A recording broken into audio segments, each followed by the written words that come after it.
Bonjour à tous, bienvenue dans cette web conférence table ronde en ligne, temps partagé et télétravail, quelle évolution depuis 3 ans? Évidemment, on a tous en tête l'impact de la crise sanitaire, mais qu'est-ce qu'elle est devenue dans nos organisations de travail? Finalement, on parle beaucoup de télétravail. Est-ce que ça a un impact auprès de nos entreprises, de nos PME? Comment vivent aujourd'hui les acteurs du temps partagé? Est-ce que c'est des opportunités? Est-ce qu'il y a beaucoup de contraintes? Donc voilà, on va essayer de répondre à la fois en termes macro, mais aussi à travers pas mal d'exemples à tous ces éléments. Et puis peut-être à travers vous, vous aurez peut-être d'autres questions. Donc n'hésitez pas. Donc je vous propose voilà, de faire un petit tour de table rapide pour présenter nos intervenants.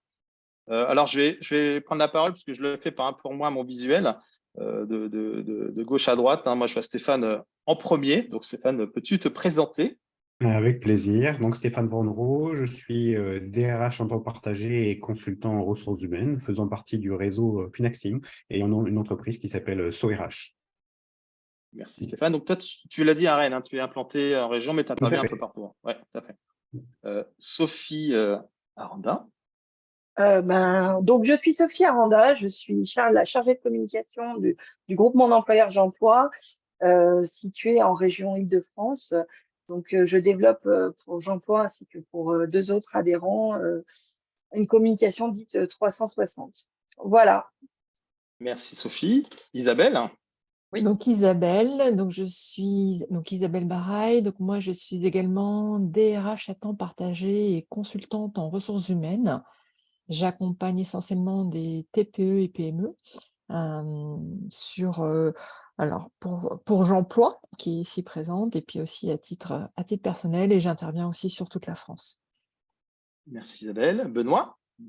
Bonjour à tous, Benoît Fray, je suis le fondateur de DC Pilote qui fait la direction commerciale et marketing en temps partagé depuis 13 ans et avec depuis quelques années une organisation nationale de membres qui rejoignent effectivement notre savoir-faire et notre proposition de valeur pour développer leur business auprès des PME et startups. Voilà, l'écosystème est large et on intervient sur toute la France aujourd'hui. Merci Benoît. Chantal. Bonjour, donc Chantal Jacopin, moi je suis directrice de la communication à temps partagé depuis 2011. Je travaille essentiellement en région parisienne et j'accompagne David dans la vie du portail du temps partagé depuis la création du portail. Tout à fait, merci Chantal. Donc depuis presque 10 ans, donc effectivement, donc David Hibert, donc j'ai fondé le portail temps partagé qui a bientôt 10 ans, donc qui est un média de promotion de cette pratique du temps partagé. Je dirais, peu importe en France, peu importe le statut, c'est surtout une rencontre entre un professionnel qui va exercer dans plusieurs entreprises et des besoins des entreprises de collaborateurs expérimentés. Donc voilà, donc on va pas refaire la définition du travail à temps partagé. Et à titre plus personnel, moi, j'ai monté un cabinet de contrôleurs de gestion en temps partagé, donc j'interviens aussi en temps partagé. Alors, je propose pour commencer un peu cet échange, cette table ronde, de restituer un peu des éléments un peu clés de ce qu'est le télétravail aujourd'hui en France. Donc, on a retrouvé une étude qu'on vous mettra en ligne à la fin de cette conférence. C'est une étude de Physital et de Workplace, qui a fait un baromètre en 2022 auprès de plus de 1000 personnes. Donc, a priori, c'est représentatif de ce qu'on voit dans les différents sondages. Et eux, le premier élément qui est assez factuel, c'est que 69% des répondants, qui sont des salariés et des managers, déclarent qu'un accord de télétravail existe dans l'organisation et 75% en sont satisfaits. Donc ça, c'est l'élément objectif. On le voit tous à travers nos différentes expériences. Donc, c'est assez poussé finalement, puisqu'on imagine aussi qu'il y a plein d'autres accords qui sont pas formulés. Et par contre, hop, excusez-moi, mon truc il est parti. Voilà, excusez-moi. Par contre, on voit déjà peut-être certains éléments des difficultés qui s'amoindrissent, parce qu'effectivement, on mesure bien les avantages. Mais les managers déplorent de plus en plus la pauvreté des échanges à distance. Donc, les principales difficultés rencontrées, c'est le manque de relations interpersonnelles, un sentiment d'isolement, un espace de travail personnel pas adapté et la pauvreté des échanges à distance. Ça, c'est un peu les écueils. Et si on regarde du côté un peu du manager qui devient finalement un manager hybride, c'est qu'à la fois, il doit gérer des personnes à distance, mais aussi en télétravail. On a trouvé à travers cette étude un élément intéressant, c'est que pour le plus grand nombre, ce mode de travail apporte des bénéfices incontestables, y compris du côté de la performance de l'organisation.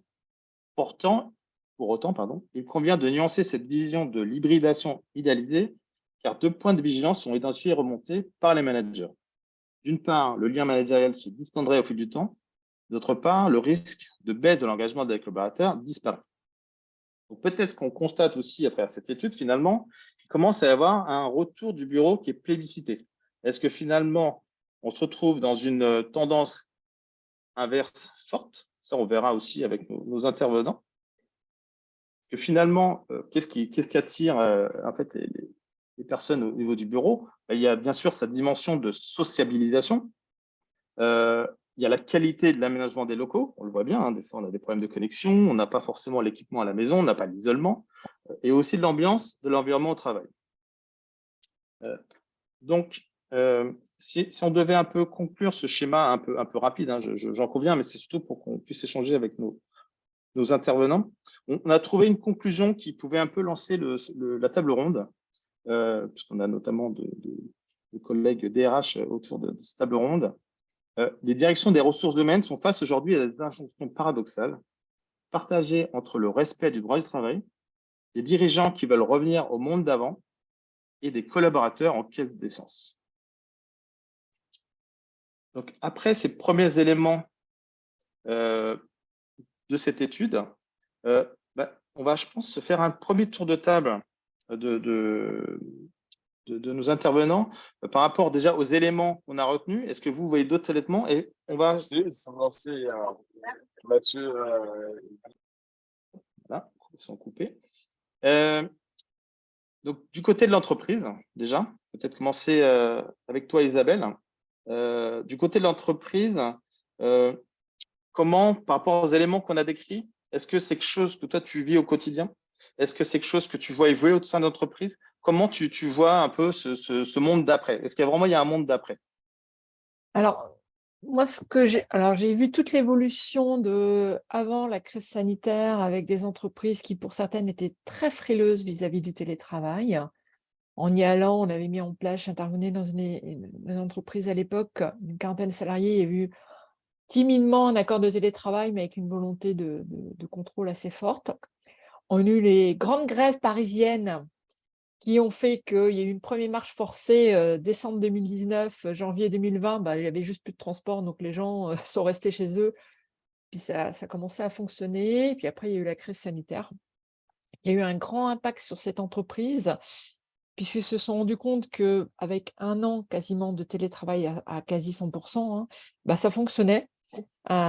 Et ça a permis d'élargir les recrutements, où ils se sont dit, ils recrutaient beaucoup de développeurs informatiques, en disant, on va recruter sur toute la France, avec des gens à Strasbourg ou à Marseille, avec la condition de venir au moins 1 fois par mois au bureau. Alors, l'élément qu'on a mis en place au fur et à mesure et qui s'est révélé vraiment très, très important, c'est de caler les jours de présentiel en obligeant à des jours de présentiel où 1 journée par semaine, c'est toute l'entreprise qui est là. Parce qu'à un moment, on avait des périodes de flottement où les gens ne se voyaient plus, surtout que après le retour après la crise sanitaire, quand les gens disent « Ah, ça fait 1 an qu'on ne s'est pas vu », c'est quand même important. Donc, il y avait eu 2 journées de calé sur ces journées-là, notamment ceux qui venaient de loin, c'était la journée où tout le monde est présent, on va manger ensemble, voire un after work après pour créer du lien. Ce que j'ai vu aussi, à titre plus personnel, c'est des gens qui quittaient les entreprises parce que, certes, le télétravail, c'est bien, mais la mise en place de certains de flex office, c'est que je veux bien venir au bureau, mais quand je viens au bureau, il n'y a personne que je connais ou ça change tellement que je perds du lien à l'entreprise et je perds le plaisir de retrouver mes collègues. Donc, il y a eu cette espèce de dire, plein d'entreprises se sont dit, chouette, on va réduire les coûts des locaux. Et ce que je vois aujourd'hui, et j'en ai échangé avec un des dirigeants auquel j'interviens, je disais, tiens, je participe à un webinaire, il me dit, il échangeait avec quelqu'un de l'immobilier qui se dit, en ce moment, l'immobilier, notamment sur Paris, les entreprises reviennent dans Paris, redemandent un retour un peu, ça fait un peu, bon, c'est bien gentil le télétravail, mais maintenant, on demande aux gens de revenir plus souvent au bureau, avec plus de régularité, parce que le middle management, notamment, souffre beaucoup de devoir gérer à distance et d'arriver à garder du lien à distance. Bien. Merci Isabelle. On va peut-être compléter avec Stéphane, parce que je crois qu'il y avait aussi, à travers tes exemples, ce cas d'immobilier finalement, comment gérer aussi les locaux. Voilà. Bon, déjà, tu peux aussi rebondir ce qu'a dit Isabelle, ce qu'on vient de dire, mais je crois Oui. que voilà, dans la préparation, on avait abordé ce sujet-là. Ouais. Ma perception est assez proche de celle d'Isabelle. Notre expérience est assez proche et ma perception est assez proche. J'ai connu exactement comme Isabelle des clients qui étaient très, très réticents. On avait péniblement mis un accord avec un jour de télétravail par semaine et qui se sont rendus compte que ça marchait et ça a été accentué par la crise sanitaire. Et donc, non seulement que ça dégradait pas la performance de l'entreprise, mais que ça pouvait aussi l'améliorer. Du coup, puisque moins de transport égale plus de temps de travail, égale plus d'équilibre vie personnelle, vie professionnelle, égale plus de performance. Et donc, du coup, ils sont un peu, comme disait Isabelle, passés du tout au tout de un jour un jour par semaine de télétravail à un jour par mois dans les locaux, ce qui est un virage à 360 degrés, dont ils sont un petit peu en train de revenir aussi aujourd'hui à l'heure actuelle. Donc, ce que je voudrais juste dire, c'est que je pense que le télétravail, c'est devenu un incontournable, je pense, pour beaucoup d'organisations, puisque c'est un facteur d'attractivité, c'est un élément de qualité de vie au travail, et c'est perçu comme ça, je dirais, tant qu'on est dans un certain équilibre. Le zéro télétravail est un facteur différenciateur négatif, et le tout télétravail est un rajout, ou le trop télétravail rajoute des risques effectivement qui sont appréhendés et dont certaines entreprises et salariés sont en train de revenir.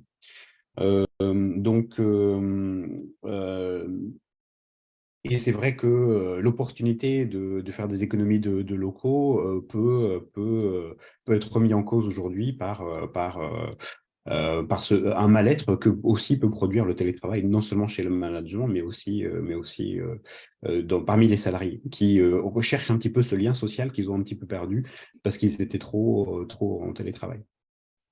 Je crois que vous, en tant que DRH, vous avez aussi, vous êtes aux côtés des dirigeants pour justement accompagner leurs collaborateurs.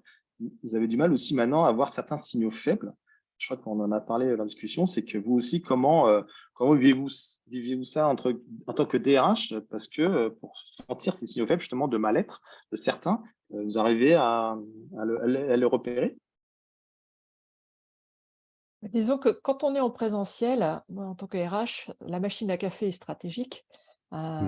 Et de passer dans un couloir régulièrement, c'est ah tiens Isabelle, voilà. Et je capte ou je vois aussi dans la façon de faire le non-verbal, etc., un certain nombre de choses dans le bureau qui permettent de dire ah, attention, il y a des tensions, quelque chose qui viennent. Quand la personne est chez elle et que, en étant un temps partagé, quand elle vient au bureau, que ce n'est pas le jour où moi je viens au bureau, il y a des gens que je ne vois plus. En tout cas, voilà. Donc, c'est comment garder ce lien en m'assurant par des chats ou des rendez-vous de garder le lien, mais l'information est effectivement moins perceptible puisqu'il y a moins ce côté, simplement, je vois que un tel, à sa tête, ça n'a pas l'air d'aller aujourd'hui. Si la personne, je ne la vois pas, c'est plus difficile de dire, ça demande de m'assurer de prendre contact régulièrement avec chacun des membres de l'équipe pour faire un point et d'échanger, mais ça demande de provoquer un rendez-vous. Donc, c'est un peu plus complexe de voir tous ces signaux faibles que par mon expérience ou mes habitudes, hein, je vois en étant en relation directe avec les gens. Et merci, Je ne merci sais pas, Stéphane, Isabelle. toi, comment… Ouais, Stéphane, il a levé la main, c'est très bien, Stéphane. Oui. Il y a une autre façon de faire qui est un petit peu plus structurée et on a besoin de l'informel. De temps en temps, on peut faire aussi un petit peu de formel. Il y a beaucoup d'entreprises qui se préoccupent de la qualité de vie au travail et qui mettent en place un baromètre de la qualité de vie au travail ou une enquête régulière sur la qualité de vie au travail. Dont on peut parler de ces sujets-là, on peut parler d'autres sujets, de l'organisation, du mode de management et du bien-être au travail au sens large du terme, et on peut aborder ce sujet-là et recueillir des informations qui nous permettent de modifier les curseurs après par la suite. Ok, Merci. Donc là, on est entré dans le vif du sujet sur la vision RH, hein, clairement, de télétravail. Mais ce qui peut être intéressant aussi, Benoît, toi qui a 15 ans de temps partagé, à la fois dans la dimension commerciale, mais aussi accompagnement de dirigeants. Comment tu as vécu ce basculement? Est-ce qu'il y a un monde d'avant? Est-ce qu'il y a un monde d'après dans les organisations? Alors, il y a un monde d'avant et un monde d'après, évidemment, puisqu'on a tous vécu des choses qu'on n'avait jamais vécues. Donc voilà, on a une différence singulière en province, Île-de-France, quand même, qu'il faut positionner, c'est qu'on n'a pas les soucis des grèves, les conditions ou les sensibilisations ou les demandes de collaborateurs sur le télétravail, entre guillemets, en province, ont historiquement été moins demandées. Et le présentiel a toujours été beaucoup plus présent. On parlait des grèves tout à l'heure, effectivement, Isabelle en parlait. C'est vrai que c'est des conditions de travail sur la région de France qui sont pas évidentes et qui permettent effectivement de continuer à avoir des gens qui bossent pour l'entreprise, et ce qui n'est pas trop le cas en province, on n'a pas ces sujets-là. Après, sur les dirigeants, oui, globalement, les patrons de PME, parce que c'est le cœur de notre cible, sont pas naturellement très ouverts au télétravail. Je parle d'avant. Ils y ont été contraints et ils ont vécu l'expérience, alors selon les organisations, selon les domaines d'activité, de manière différente sur l'approche du télétravail et la mise en place sur la partie effectivement confinement, Covid, qui a imposé entre guillemets de travailler différemment. Et à aujourd'hui, on a plutôt une appétence, en tout cas ce qu'on ressent, ce que j'entends et ce que je peux voir, une appétence des gens plutôt à vouloir revenir en présentiel. Le télétravail, en fait, désociabilise. Alors, ça dépend des individus. Une fois de plus, il y a des gens qui sont très contents parce qu'ils sont très autonomes et ça fonctionne bien. Mais globalement, il y a encore une culture très, je veux dire, propriétaire, c'est-à-dire que même les collaborateurs sont très contents de revenir en entreprise. Ils cherchent plutôt, la partie télétravail est plutôt faible aujourd'hui, je trouve, dans ce que je connais, auprès des cibles que je connais. Et les dirigeants et les collaborateurs sont plutôt effectivement enclins à vouloir revenir en entreprise et en présentiel pour justement retrouver ce lien, retrouver effectivement les connexions qu'on peut avoir, les échanges formels ou informels. Isabelle parlait de la machine à café, c'est évident. Si je parle des populations commerciales, qu'elles soient sédentaires ou terrain, on a effectivement une culture très, très différente et ces échanges, ils passent plus de la même façon. Après, il y a une spécificité aussi qu'il faut prendre en compte dans nos métiers, entre guillemets, de direction commerciale vis-à-vis des équipes de nos clients. Alors, avec le dirigeant, le télétravail ou pas, ça pose pas de problème parce qu'ils savent très bien qu'on a déjà, je vais dire, ubérisé nos fonctions et qu'on n'est pas présent physiquement dans les entreprises toutes les semaines, déjà, dans la logique. Et en plus, on ne travaille pas pour eux. Mais derrière ça, les populations commerciales terrain, qui sont des vrais leviers de performance et donc de croissance et de structuration et de la gestion de la relation client, ils étaient déjà entre guillemets en télétravail parce qu'ils sont sur la route toute la semaine. Voilà, ils sont en clientèle. Alors si c'est pas toute la semaine, c'est au moins 3 jours par semaine, 4 jours par semaine, et donc ils avaient déjà cette autonomie-là. Donc sur les populations commerciales, en conclusion, pour les parties sédentaires, le lien entre les différents au sein d'une équipe, vraiment, c'est beaucoup plus facile en présentiel et les gens, comme les dirigeants, sont très enclins effectivement à revenir en présentiel. Par contre, sur les populations itinérantes, on avait déjà en fait cette culture de l'autonomie et donc télétravail ou pas de télétravail, en fait, ça ne change pas grand-chose. Merci Benoît. Et Sophie, parce que bon, tu es chargée de communication, mais tu es aussi dans J'emploi, tu as une relation, tu suis l'activité des adhérents entreprises, des employés. Donc, je crois que voilà, quelle est un peu ta vision au sein de J'emploi, de ce monde d'avant? Alors, le monde d'avant, moi, j'avoue, j'ai un peu moins d'expérience puisque j'ai intégré typiquement J'emploi en période de Covid en 2020, mais il y avait déjà une mise en place qui avait été faite auprès de nos adhérents avec une charte de télétravail. Donc, il y avait en fait tout ce côté numérique qui était déjà plus ou moins mis en place. En revanche, avec la montée du télétravail, les entreprises, en fait, ils ont investi sur beaucoup plus d'outils de technologie numérique, et ce qui a permis de faciliter toute cette collaboration à distance et qui rassure par contre nos entreprises qui viennent vers nous plus dans ce cadre-là, puisqu'ils ont déjà intégré les 3 quarts du temps l'idée du temps partagé, et ça facilite l'accès à de nouvelles compétences pour les structures, et c'est un peu démocratisé le modèle en fait. Nous concernant en tant que groupement d'employeurs, ça a ouvert plus d'opportunités que ça en a fermé finalement.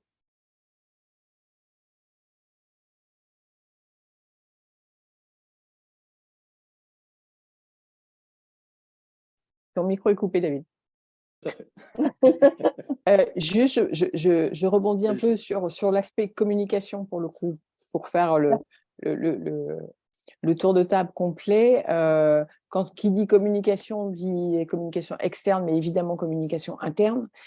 Et donc là, je rejoindrai volontiers les deux DRH qui se sont exprimés, c'est-à-dire que moi, dans les structures que j'accompagne, dans les boîtes que j'accompagne, il n'y avait pas trop de monde d'avant, un peu figé. Bon, voilà, c'était déjà des secteurs où il y avait une certaine souplesse, une certaine confiance, etc.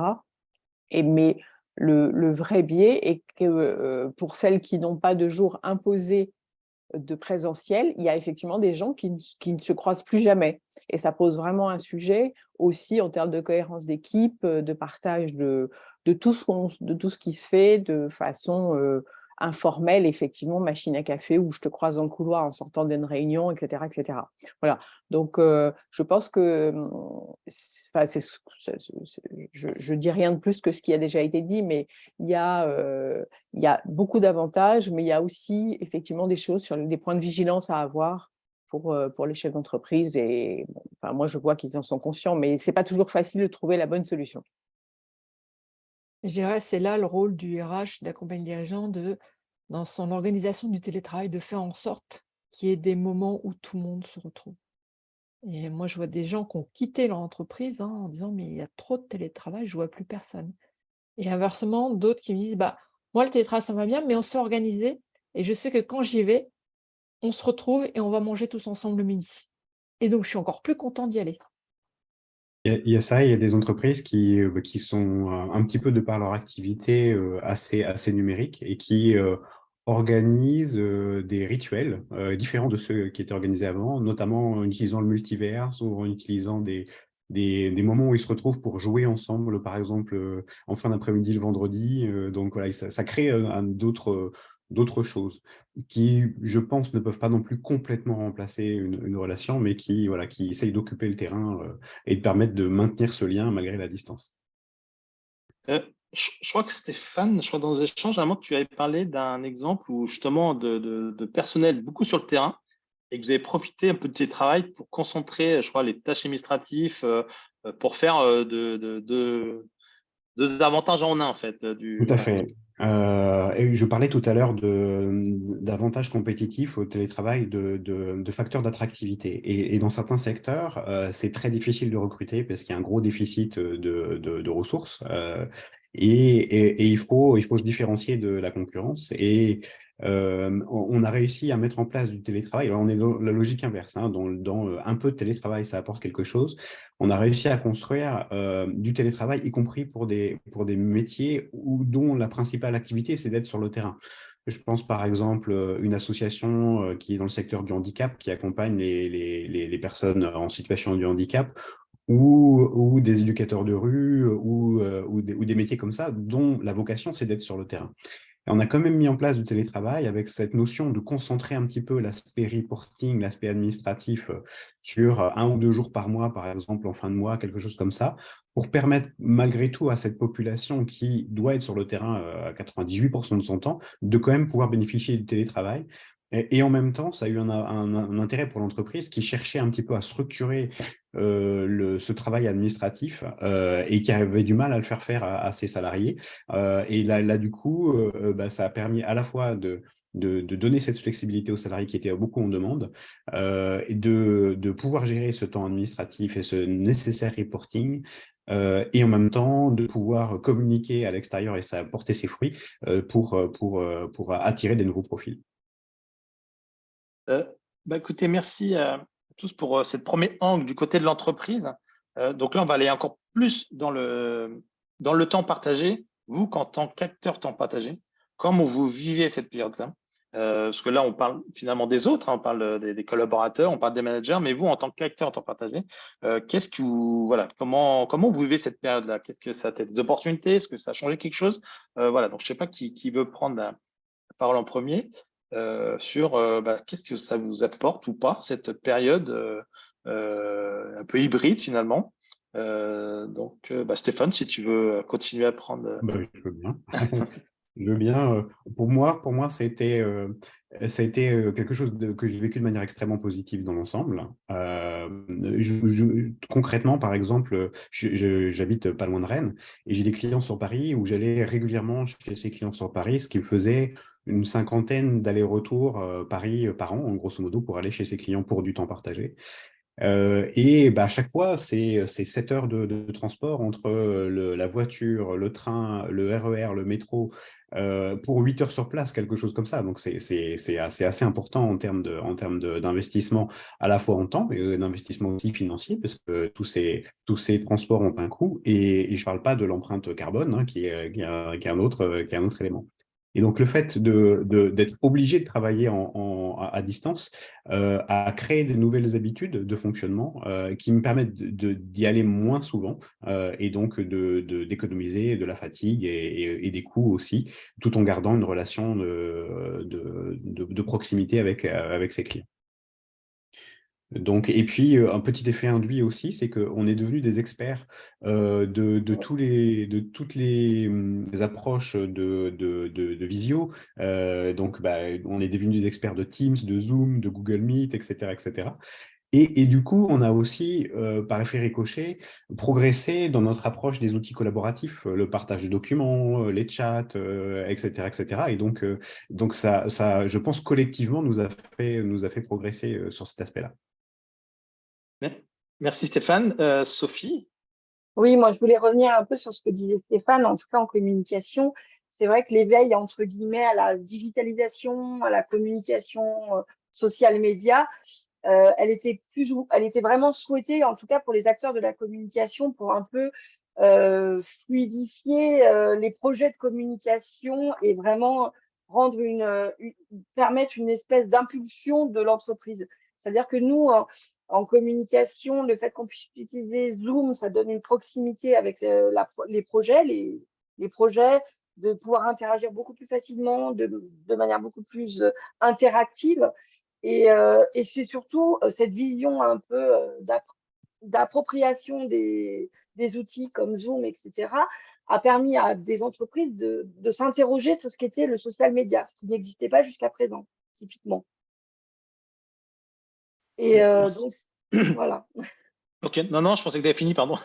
Non, il n'y a pas de souci. Nous, je sais qu'on a beaucoup plus de demandes en communication sur des formats courts qui n'étaient pas jusqu'à présent envisageables en full présentiel, typiquement.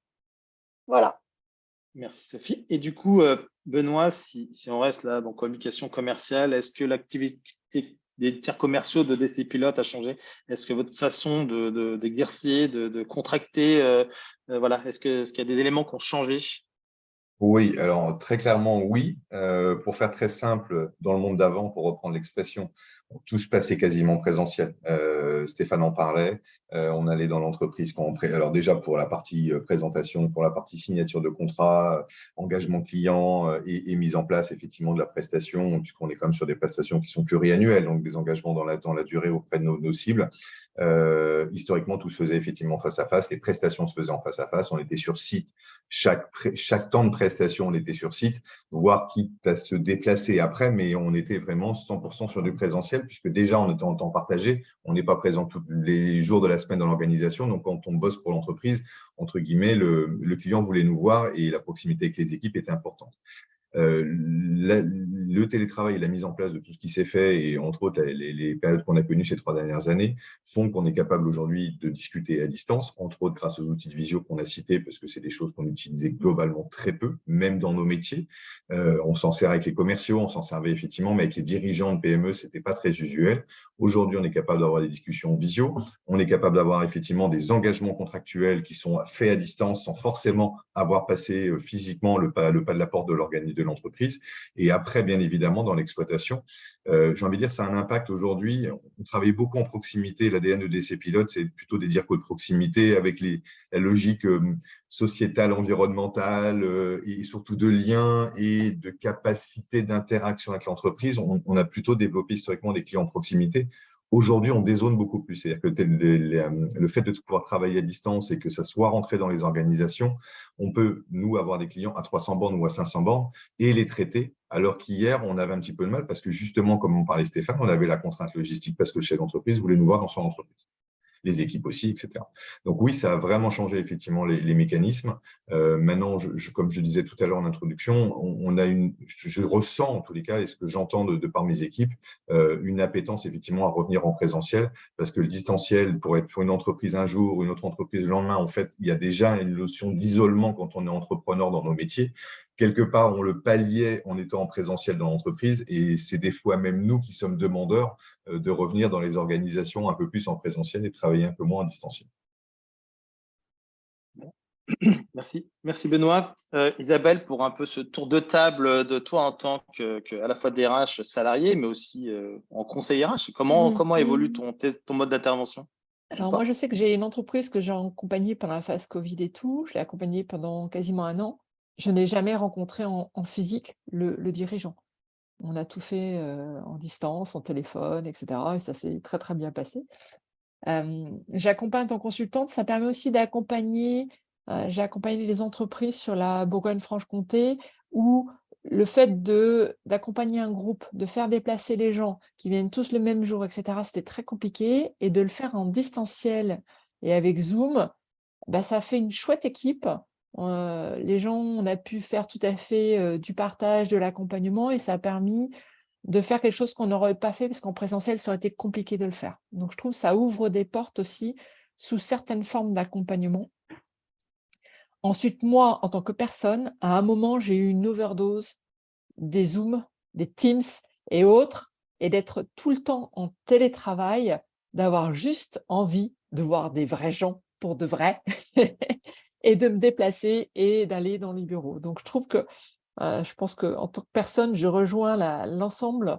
C'est-à-dire que je ne reviendrai pas à un 100% présentiel parce que, en plus, je suis en région parisienne, donc si j'économise 2 heures par jour, ma foi, c'est avec plaisir. Je suis maman et de pouvoir être là, mon fils, quand il me dit « Maman, tu travailles à la maison, tu es là quand je rentre », je trouve ça super. Par contre, j'ai aussi besoin de voir les gens et d'aller sur le terrain et d'être en contact direct. Donc, d'avoir un mixte présentiel et distanciel, c'est très bien. Et là, j'ai une entreprise que j'accompagne à Viage Emploi. Ils ont un bureau à Hong Kong. Bah, le lundi, je suis dans les bureaux à Paris en présentiel. Je ne vais pas à Hong Kong le mercredi, mais ça me permet d'accompagner l'équipe à Hong Kong aussi en distanciel. Donc, je trouve que pour moi, ce qui est important, c'est de garder ce mixte. Mais ce qui est vraiment important, c'est de garder, on est des êtres humains et on a besoin d'avoir des vrais échanges. Même s'il y a plein d'outils qui facilitent le distanciel, on a aussi besoin de vrais échanges. Merci Isabelle. Chantal, toi, dans la communication, parce que je sais que tu fais de l'événementiel, donc voilà, comment tu vis tout ça? Bah, en fait, je différencierais la période Covid où on n'avait pas le droit de se voir, donc il fallait bien trouver des solutions alternatives. Et donc moi, j'accompagne notamment un client depuis 7 ans sur un événement particulier qu'on a maintenu en distanciel en tournant dans un studio télé. Bon, voilà. Mais ça, c'était l'obligation puisque Covid. Sur la sortie de Covid et donc l'utilisation des outils en mixte, ça a permis aussi, et je pense que Sophie sera d'accord avec moi, de se reposer les questions un petit peu sur le sens aussi de ce qu'on fait, autant en termes de communication globale que d'événementiel, effectivement. C'est-à-dire, souvent, il y a des choses qui existent, qui tournent, qui fonctionnent bien, et on ne se pose pas trop la question d'une année sur l'autre de savoir est-ce qu'on le remet en question, est-ce qu'on continue, est-ce qu'on garde le format. On essaie d'actualiser et de modifier un peu pour pas que ce soit la routine, mais on ne se repose pas toujours la question du sens de cet événement. Cette période et la possibilité aussi de faire des choses en distanciel, du coup différemment, sans faire déplacer des gens effectivement de l'étranger, de l'autre bout de la France, sans trop se poser de questions, a aussi permis de rebattre un petit peu ses cartes. Et donc en ce sens-là, ça a apporté un vrai bénéfice parce qu'aujourd'hui, quand on décide de rassembler 100, 200, 500 personnes pour un événement particulier, voilà, on sait pourquoi on le fait, il y a un vrai message qui est délivré. Et donc, et à côté de ça, les entreprises ont conservé des formats de conférences ou d'échanges, effectivement, en distanciel, finalement, qui conviennent à tout le monde parce que moins de temps perdu, parce que ceux qui viennent ou de province ou de l'étranger, c'est une journée pour assister à 2 heures potentiellement de quelque chose. Donc, c'est beaucoup de temps perdu. Voilà. Donc, en fait, on a un mix des choses sur ces aspects-là qui s'installent tout doucement et qui a redonné un petit peu aussi du sens à ces événements. Merci Chantal. Juste une question, du coup, ton événement, il rassemble autant de personnes qu'avant? Oui. L'événement, oui, c'est ça. Donc, ça a pas, du coup, la dynamique s'est pas cassée. Il a fallu peut-être relancer un petit peu la machine, mais finalement, assez facilement. En fait, les gens étaient quand même contents, enfin, pour Ouais. rebondir sur ce que disait Isabelle, les premiers événements qu'on a fait post-Covid, enfin, vraiment post-Covid, où on avait le droit de se voir sans masque, etc., enfin, quand on avait retrouvé un petit peu cette vie d'avant, c'était impressionnant de voir à quel point les gens étaient contents de se retrouver, de partager un moment, et voilà. Et donc effectivement, on ne peut pas vivre sans connexion humaine. Merci Chantal. Donc, là, je vois Après, juste une aparté, moi Oui. je vois une chose qui a fondamentalement changé, c'est le recrutement. À l'époque où les gens viennent à tous les entretiens en présentiel, là c'est bien fini et je pense qu'on ne reviendra pas enfin, en tout cas moins en arrière. Moi j'ai des recrutements où on s'est dit que le dernier rendez-vous, il fallait vraiment que ce soit en présentiel, sinon tout se fait maintenant en mode visio. Et du coup, ça, on voit les avantages effectivement de flux, mais peut-être plus de perdition parce qu'il y a moins d'attachement. Finalement, une visio, on peut enchaîner les visios dans la journée. Et est-ce que, bon, de toute façon, on sait que le marché du recrutement est très tendu, donc c'est Oui. compliqué de tout analyser en même temps. C'est pas que le télétravail, il y a plein de facteurs. Donc, je crois qu'il faudrait voir dans un contexte peut-être un peu moins tendu pour voir si ça a fait évoluer les choses. Donc, je vois des premières questions, donc n'hésitez pas, on vous répondra là, dans quelques minutes. Là, on va juste finir un peu notre programme. Donc c'est bien, on a de très bonnes questions, ça va être très sympa à répondre, c'est très bien. Alors, chers amis, donc du temps partagé, dernière petite question, vous avez commencé un peu à y répondre. Et demain, comment vous voyez l'évolution monde d'avant, monde du milieu, monde d'après, et voilà. Comment vous voyez l'évolution de cet axe temps partagé télétravail? Stéphane, je crois que tu as enlevé ton micro, donc je vais te laisser. Avec plaisir. Moi, j'en vois une utilisation raisonnable et raisonnée dans l'approche, c'est-à-dire c'est un facteur d'attractivité et donc, il faut l'avoir. Je pense dans beaucoup d'organisations, c'est quelque chose qu'on peut avoir dans son arsenal. Mais il va falloir le doser entre le trop de télétravail, voire tout télétravail, qui a des effets pervers, et ça, on l'a évoqué tout à l'heure. J'ai encore un client qui il m'a appelé hier parce que c'est une entreprise qui est particulière parce qu'elle est 100% en télétravail. Il n'y a pas un seul salarié qui est dans des locaux, c'est assez atypique. Mais il s'est rendu compte qu'il y a un de ses salariés qui, en fait, n'avait pas travaillé pour lui véritablement pendant un certain nombre de jours. Donc, ça représentait 250 heures, je crois, ou quelque chose comme ça. Donc, il a mis du temps à s'en rendre compte parce qu'il n'avait pas forcément les outils de suivi, les outils de voire contrôle de l'activité de cette personne. Et donc là, il est tombé il est tombé dans un problème qu'il a été obligé de résoudre par la sortie de ce salarié. Donc, ça, c'est l'inconvénient du trop, voire tout télétravail. Et puis, faut éviter aussi peut-être le zéro télétravail, puisque finalement, le télétravail, ça apporte des choses en termes de qualité de vie au travail, équilibre vie professionnelle, vie personnelle. Donc, c'est pour ça que je parle de cette utilisation de raisonnable et raisonnée qui va dépendre de l'activité, de l'entreprise, qui va dépendre de beaucoup de facteurs. Mais en tous les cas, si j'ai un conseil en tant que DRH, et je rejoins ce que disait Isabelle tout à l'heure au début en introduction, c'est bien s'organiser, donc bien penser des jours collectifs, des jours où les gens peuvent échanger les uns avec les autres. Parce qu'il suffit de mettre une journée de télétravail par semaine, il suffit qu'il y ait une partie de l'équipe qui soit pas là le lundi, une partie qui soit pas là le mardi, une partie pas là le mercredi, etc., pour se retrouver avec plus rien en commun à un moment donné, quoi. Donc, où on n'aura pas toute l'équipe. Donc, bien penser ça, bien penser aussi ce qu'on appelle les rituels de management qui peuvent s'adapter un petit peu à ces environnements-là. Bien prévoir les modalités de suivi pour éviter l'écueil de mon client là, qui m'a appelé hier sur ce sujet. Bien penser aussi tout ce qui est protection des salariés, notamment droit à la déconnexion, etc.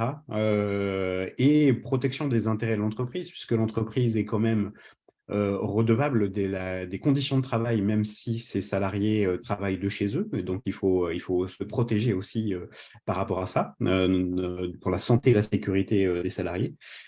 Et puis, là, on s'en rend compte, il faut penser aussi rétroactivité, c'est-à-dire se donner les moyens de revenir à une situation antérieure, voire d'arrêter le télétravail pour un salarié, par exemple, pour qui ça ne marche pas, et donc prévoir ces dispositions dans un accord, dans une charte, voire dans un avenant au contrat de travail qu'on fait signer à la personne et qu'on renouvelle régulièrement, pour prévoir cette rétroactivité. Voilà.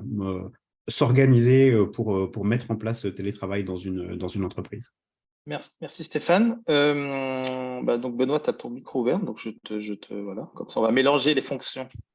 Mon bureau est calme, c'est pour ça que je peux me permettre. Non, plus sérieusement, je vais répondre en même temps un peu aux questions qui se posent parce que c'est très bien sur l'évolution du temps partagé et télétravail et c'était un peu l'axe sur lequel je voulais aller. Donc, les questions, je vais commencer à y répondre un tout petit peu.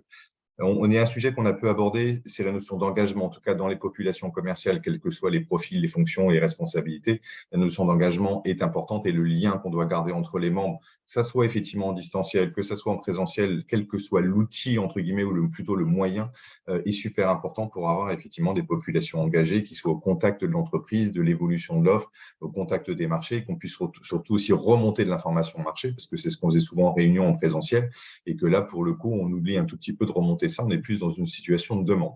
Donc, en tous les cas, la notion d'engagement est importante et elle est bien évidemment à suivre de près. Et entre autres, dans le pilotage des équipes, je parle de résultats commerciaux de manière générale, puisque c'est quand même des sujets sur lesquels on intervient beaucoup. Cette période-là et la mise en place du télétravail a fait pour moi évoluer la culture des donneurs d'ordre, donc des chefs d'entreprise, que ce soit des startups, des PME, machin, etc., quels que soient les univers. On a ressenti une vraie évolution dans le sens que le télétravail s'est dit, maintenant, ce qui est important, c'est pas que j'ai mes ressources au bureau, que j'ai mes 20 salariés, que j'ai mes 50 salariés, ils sont là, ils bossent pour moi.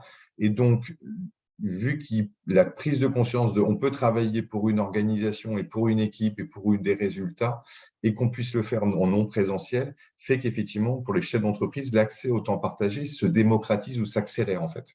Et ça, c'est une conséquence directe, puisque en fait, le temps partagé, une des limites des dirigeants, c'était de se dire, ouais, mais bon, tu n'es pas là tous les jours dans la semaine de ma boîte et tout, machin, tu n'es pas mon tirco à temps complet, etc. Je fais non, mais c'est aussi le modèle et c'est bien le principe et ça te permet d'avoir une expertise très avérée pour un budget maîtrisé. Donc, à un moment, la contrepartie, c'est que je ne suis pas 5 jours. Et avec quelque chose qui me gêne toujours dans la notion de temps partagé, mais que je défends quand même haut et fort, c'est qu'on ne vend pas du temps, en fait. Que ce soit Isabelle, que ce soit Sophie, que ce soit Chantal, que ce soit Stéphane ou toi, David, dans nos prestats, on vend de la compétence. Et en fait, dans l'évolution mentale, sociétale qui impacte la notion de temps partagé, c'est qu'on est sur « Ok, maintenant, j'ai bien vu que je n'achetais plus une ressource humaine présentielle avec du temps dans mon organisation qui allait produire 8 heures par jour, machin, etc. » On est capable de faire la même production, que ce soit sur 6 heures ou que ce soit sur 9 heures.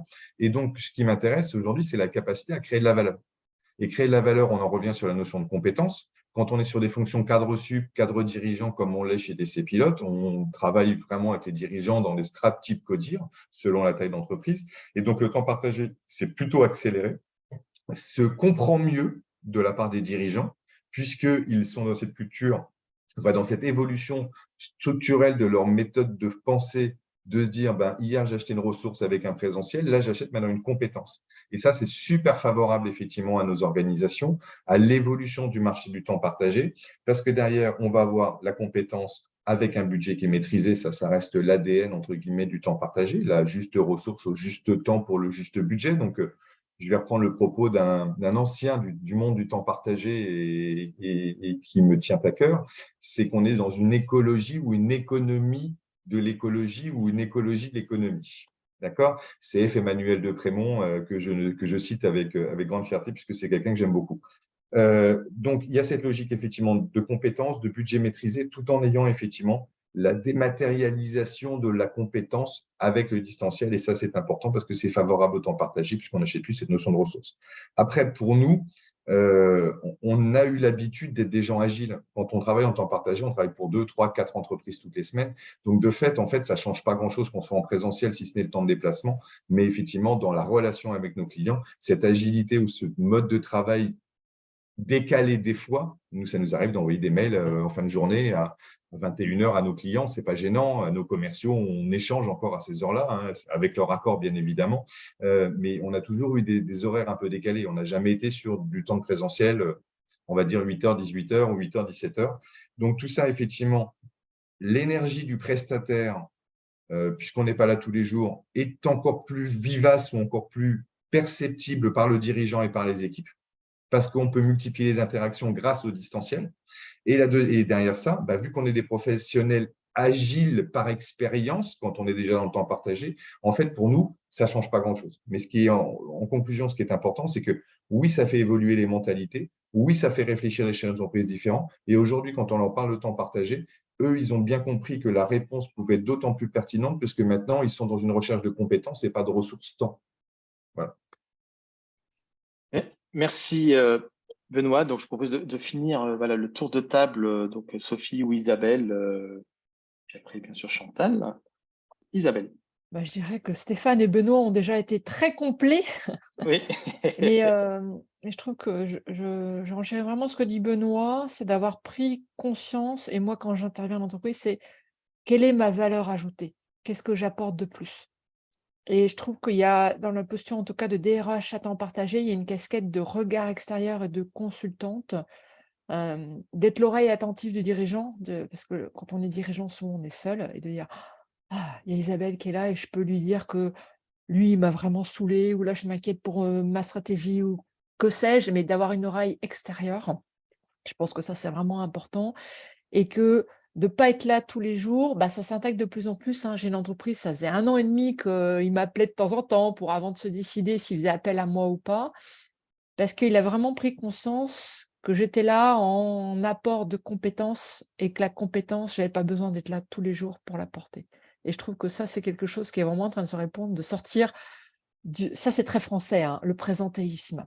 Il faut être là longtemps derrière son écran, même si les gens ne travaillent pas, il faut autre chose derrière l'écran, mais l'impression que s'ils sont au bureau longtemps, c'est qu'ils sont efficaces, ce qui est complètement faux. Donc, je pense que ça change cette valeur-là. Et en jouant à la fois sur du présentiel et du distanciel, je pense qu'il y a plein, et moi, c'est mon cœur d'activité, TPE, PME, de dire c'est génial, je peux faire appel à des ressources externes qui vont m'aider à avancer ou à échanger sans avoir besoin d'avoir un budget ou sans avoir un besoin d'avoir quelqu'un qui est là tous les jours. Merci Isabelle. Sophie? Je vais rejoindre un peu ce que disaient Benoît et Isabelle, tout à fait, mais moi je trouve qu'il y a vraiment une valorisation des formes alternatives d'emploi. C'est-à-dire que c'est une question qui se pose de ce fait que le télétravail a un peu ouvert des portes et on s'interroge beaucoup moins sur, comme le disait Benoît, on s'intéresse sur des compétences, on s'intéresse sur de l'effectif, sur ce qui se passe sur le terrain et beaucoup moins sur du présentiel physique, typiquement dans une structure. Après, moi, je pense que l'organisation hybride fera partie intégrante de la marque employeur des entreprises. C'est-à-dire que maintenant, si dans une offre d'emploi, il n'y a pas marqué travail hybride ou télétravail, je pense qu'Isabelle me rejoindra, on n'a pas de candidat. C'est-à-dire que ça fera partie intégrante d'une organisation. Et ça montre aussi une certaine vivacité de l'entreprise. C'est-à-dire que le monde d'avant, entre guillemets, n'existe plus, ne pourra plus exister de la même façon. C'est-à-dire, évidemment, le présentiel joue son rôle en communication, mais le télétravail et donc toutes les formes digitales seront essentielles pour l'évolution des structures. Et je pense que ce n'est pas à négliger, quoi. C'est très important. Et moi, j'ai une petite remarque venant de base d'une formation un peu standard, temps plein, CDI. J'ai remarqué que mon expérience, l'adaptabilité qu'ont eu les acteurs du temps partagé sur ce mode de fonctionnement m'a vraiment impressionnée.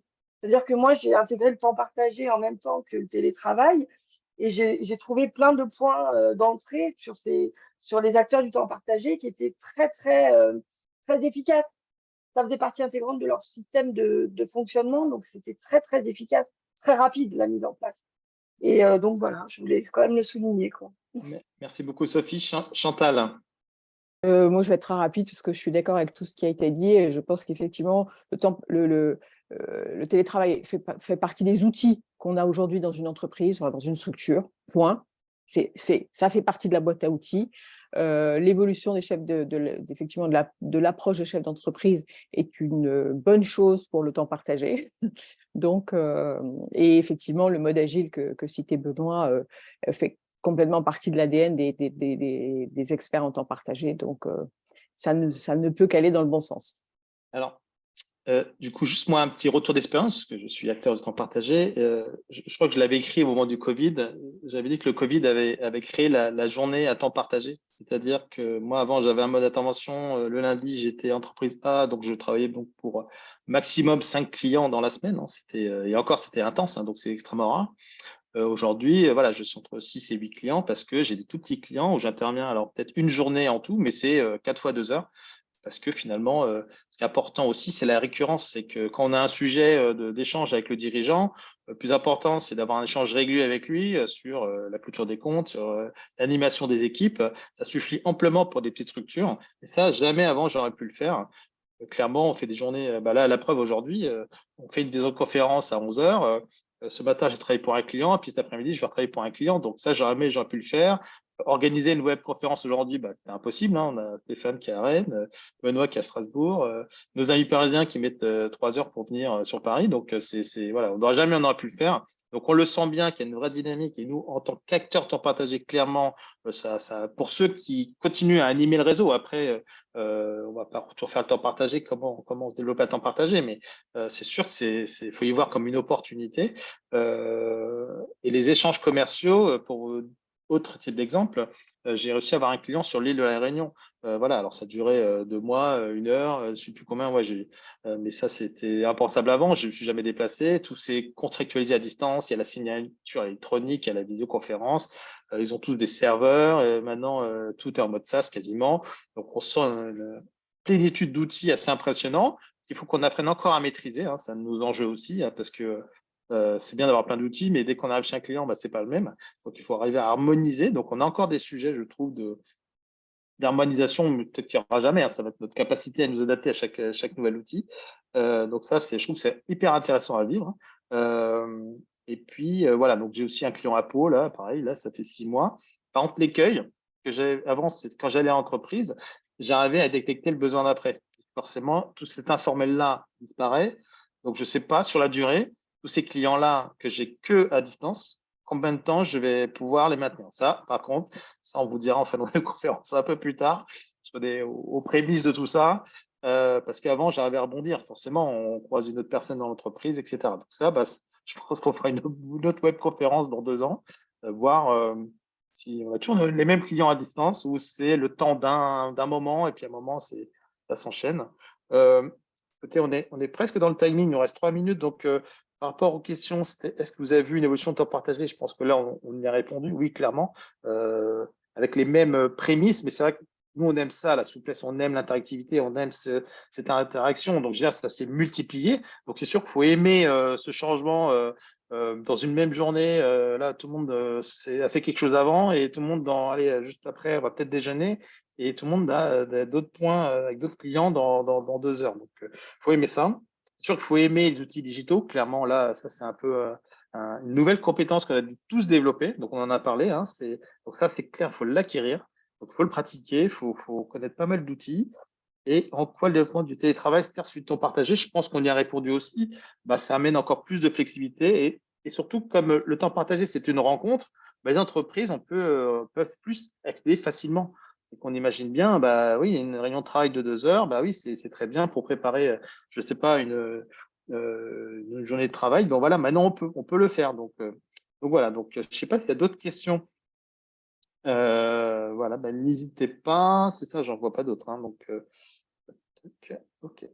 Voilà, écoutez, on est dans le timing. Donc, ceux qui me connaissent savent que j'aime bien maintenir le timing. Donc, c'est comme les chiffres, David. Il faut que ça soit c'est ça, carré. hein. Ouais, c'est ça. Je vais coordonner bien chose. Merci pour vos éclairages. C'est gentil. Merci à vous.